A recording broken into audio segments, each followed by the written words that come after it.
balita na ika'y mawiwili. Mga nagbabagang kamao, mga So mga par, sa mga hindi po nakakaalam, isa po ang batikang commentator at dating 2 Division Champion Timothy Bradley. Sa mga masugid na taga-suporta ng WBC Lightweight Champion Shakur Stevenson. Bagamat matapos ang naging huling laban ni Shakur Stevenson sa Top Rank Promotion, kung saan din nakuha ni Shakur ang pinangako nito na knockout win sa mga fans sa laban nito kontra sa Class B fighter na si Artem Harutyunyan, kung saan tila napuno na po mga idol si Timothy Bradley kay Shakur Stevenson at sinabi ang matinding real talk nito sa batang kampiyon. Ano yan ni Bradley mga idol? Sobrang bilib daw siya sa galawan ni Shakur. Walang duda daw mga idol. Isa talaga ito sa magagaling na fighter sa boxing sports. Pero dahil sa pinakita niya sa laban kay Harutyunyan, hindi na daw alam ni Bradley mga idol kung hanggang saan ba kaya aabot ang karera ni Shakur kalaban ng mga elite fighters sa kanyang dibisyon. Kagaya na lang ni Ryan Garcia, Tank Davis, Devin Haney at Teofimo Lopez Jr. Sa bandang huli daw kasi mga idol sa laban ni Shakur kay Artem, kita naman daw natin mga idol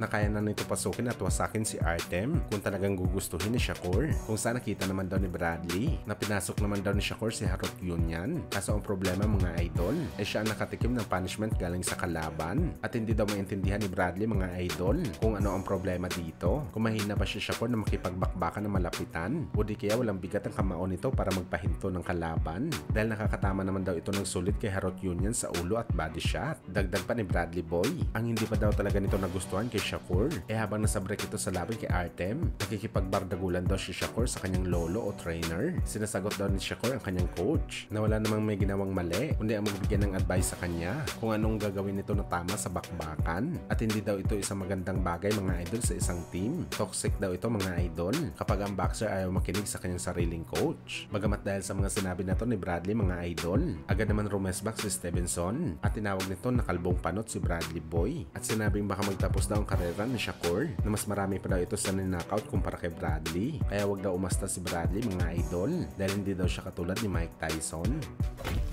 Sa kabilang banda naman mga idol, matapos nga po pumutok ang report na patuloy ang negosasyon sa bakbakan ni Manny Pacquiao at Mario Barrios para sa WBC title fight sa 147 pounds. Kung saan opisyal na rin po mga idol, nilabas ng soon to be champion sa 147 pounds sa magdadaan na araw. Kikilalanin mga idol na full champion si Imantes Estañones bilang WBE Super Champion at WBO champion naman si Brian Norman Jr. na ngayon mga idol isa itong WBO interim at ganap na rin na champion si Jeron Ennis. Matic naman mga idol. Wala ng time si Pacquiao na labanan ng lahat ng boxer na to. Si Barrios na lang talaga ang kanyang posibleng makalaban bago ito magretiro sa boxing sports. Bagamat kung ganito ang roster ng mga champion mga idol sa 147 pounds, 3 years before na lumalaban pa si Pacman, malaki ang tsansa mga idol na malikom lahat ni Boss Manny ang mga titulo sa welterweight. Tayong si Jeron Ennis lamang siguro mga idol ang posibleng makapagbigay kay Boss Manny ng problema sa undisputed record na pangarap nito sa bakbakan.